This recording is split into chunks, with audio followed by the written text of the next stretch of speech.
Okay, welcome back everybody to the show. Let's talk about sports. This is Rashad B in the house. I'm going to give you my premier game of the week, Indiana at Ohio State. Now, as everybody knows, this game is the one of the marquee games of the season.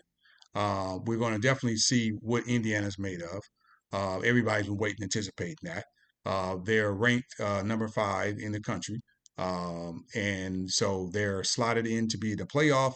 They had a great season. Kurt Signetti has really changed, transformed this program. They're going to be doing great. They're going to be a major player, certainly in the new Big Ten. So all these other teams, these blue bloods and so forth, they're going to have to watch out.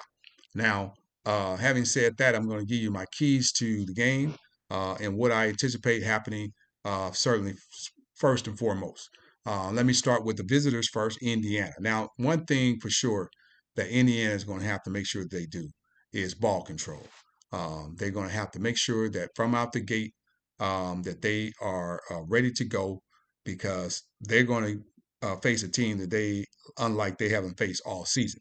And so what that means is that you want to hit them in the mouth first, punch them in the mouth first before they punch you in the mouth because you're going to get punched in the mouth. And so you better best be ready. So you punch them in the mouth. That means establishing the run game. And they have a very good running game. So that's what we need to see out of Indiana is that they can establish their run game, be real effective, point one, with ball control and clock management. Secondly, Indiana needs to incorporate some elements of the RPO game. This means that they need to get something out of their quarterback, uh, especially just moving the chains.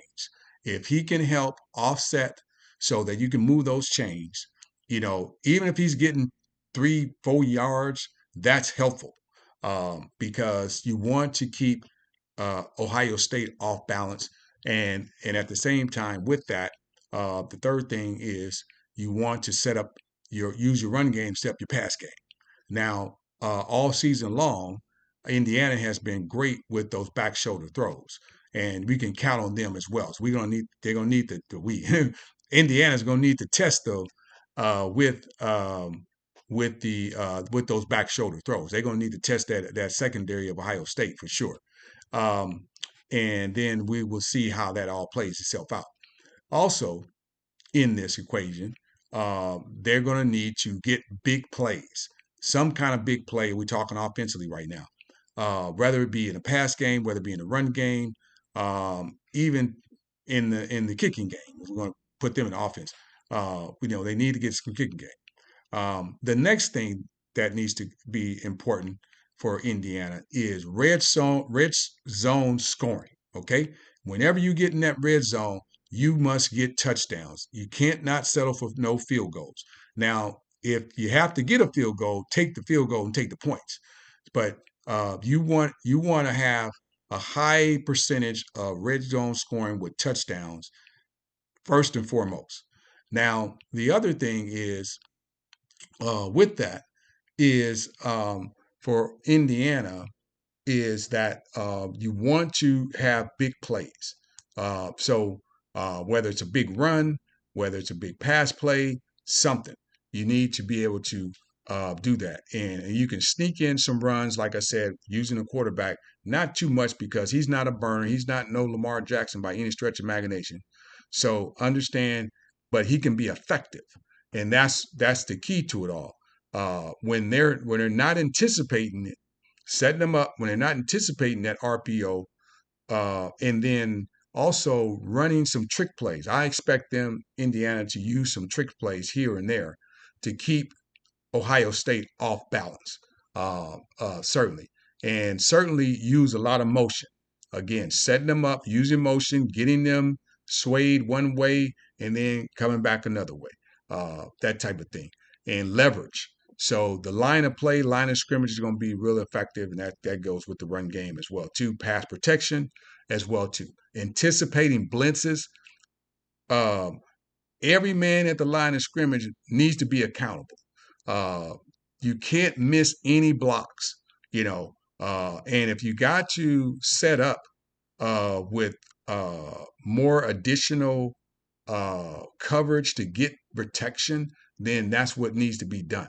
If they got to put in an extra tight end, they got to put, have something in there to where they got to have protection. That's the biggest thing. You can't give up sacks, especially on key third downs and in passing situations.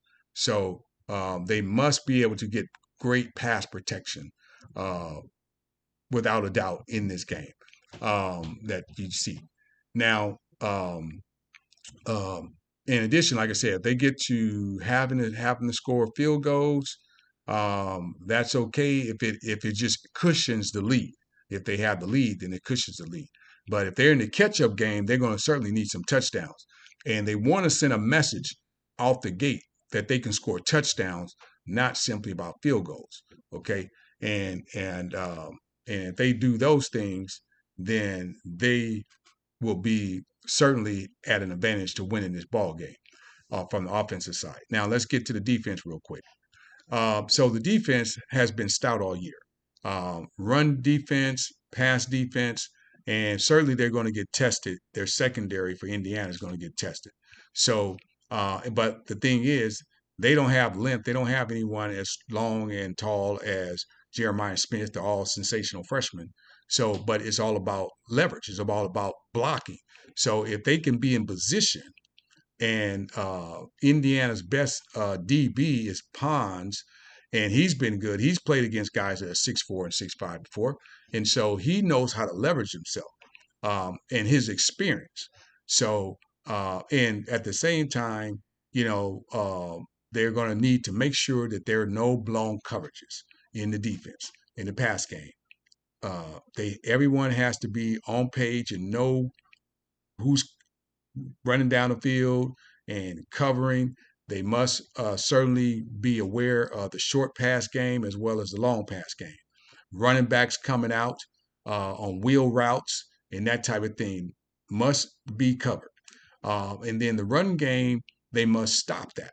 Now, when I was watching the tape with this last week's game with Ohio State, I saw some things that Northwestern was doing that was real effective against Ohio State. You see, Ohio State mostly relied on their pass game in that. So their run game can be neutralized, and that's what Indiana is going to need to do. They're going to need to neutralize that run game of Ohio State and get them more passing um, where they're more susceptible to turnovers. Again, getting an interception, which is the defense is going to need to do. They're going to need to get turnovers. They're going to need to get a fumble. They're going to need to get an interception, and they need to win the turnover game in order to win the game. So that's really what that. And then getting pressure, certainly getting pressure if they don't get no sacks. But they certainly need to get some sacks. They need to rattle the quarterback a little bit to let him and hit him as much legally as they can do, because we know how these flags fly out of nowhere if you just whisper on the quarterback. So they need to get clean hits on him and make him feel it and punish him as much as they can. Get a lot of hurries, get a lot of pass breakups, frustrate him is what they need to do, and that's going to be keys for them, playing this thing out. Now, let me give to Ohio State, starting with the offense. Again, very potent, very dangerous, very quick strike. So they're going to come out doing what they're due. They got a master coordinator in Chip Kelly. So he's going to have some plays. He's going to have some trick plays. He's going to challenge to try to put pressure on Indiana's defense. And they're going to do some things to put the ball in their playmakers' hands like they've always done all year. And that starts with the running backs, and then it goes into the wide receivers. So expect that nothing different than what you've seen all season with Ohio State in the way in their attacking game. But what is going to be key is how effective their run game is. Like I said, their pass game is almost unstoppable. It's just about neutralizing them.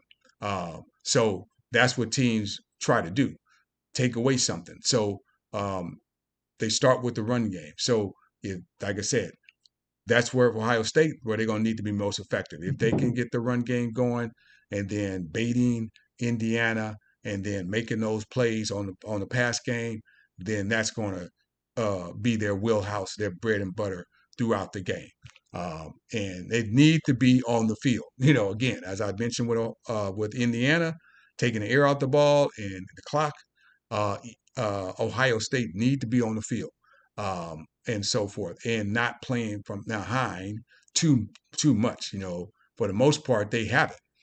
So that's going to be one of the key things too, as far as how effective with that.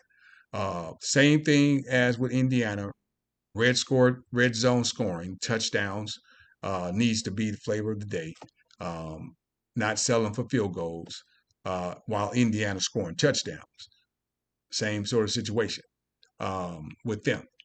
And not, again, no turnovers. Pretty much the same recipe. For Indiana is going to be similar to Ohio State, as far as their thing goes, as far as their offensive play go.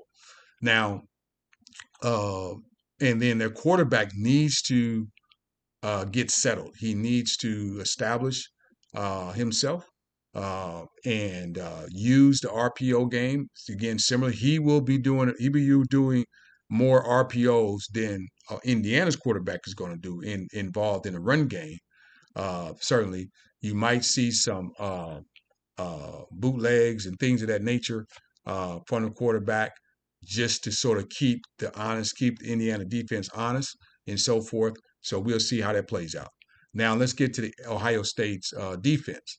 Again, they generally have played, with the 4-man front rushing, uh, and they're trying to use elements of the linebackers and use elements of blitzes from the corners like Caleb Downs and so forth. So in Indiana is where they're going to have to challenge that, to see how they handle that. How do they mix up coverages to confuse Indiana's offense? Let them think that they're going to be blitzing on this side and the blitz is coming from the other side, and those types of things. And again, similarly, like the same with Indiana, they're going to have to get some turnovers. They're going to have to try to rattle the quarterback. Same sort of formula going in, because this game is very evenly matched. As much as you might look on paper and say, "Oh yeah, Ohio State is clearly the better team," but when you talk about play, though, we're talking about level play. Indiana is right there with Ohio State.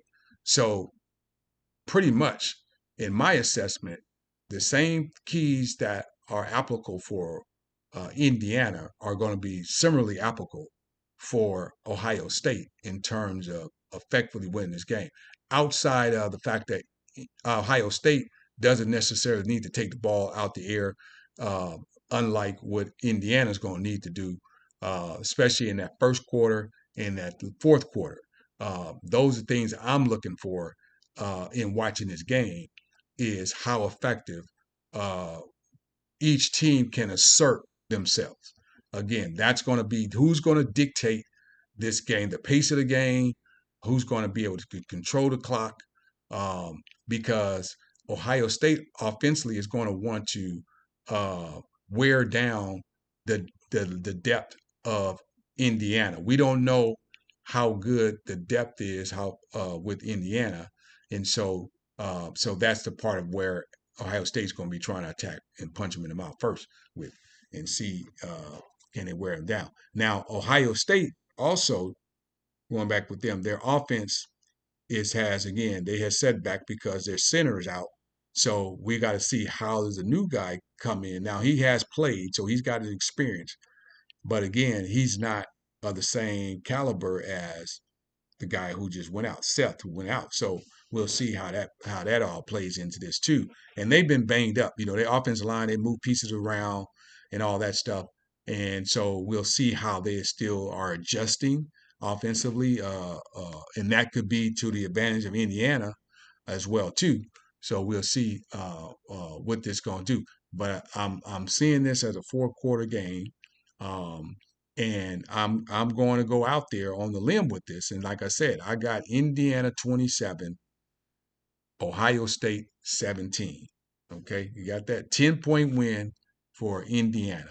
Or I'm going with a 10-point win, 10 points better, uh, possibly a late field goal or something to stretch the lead, or a late touchdown to stretch the lead, being a 3-point game that stretches to a 10-point game, or a 7-point game that stretches to a 10-point game, uh, in some order of that. So I'm going on record. Indiana 27, Ohio State 17, or somewhere thereof, close to that. Okay, that's my preview for Indiana at Ohio State, and we'll see how things shake out. Like the rest of you, anyway. Let's enjoy our college football, excuse me, softball, college football, and we'll see you here next time. Thank you.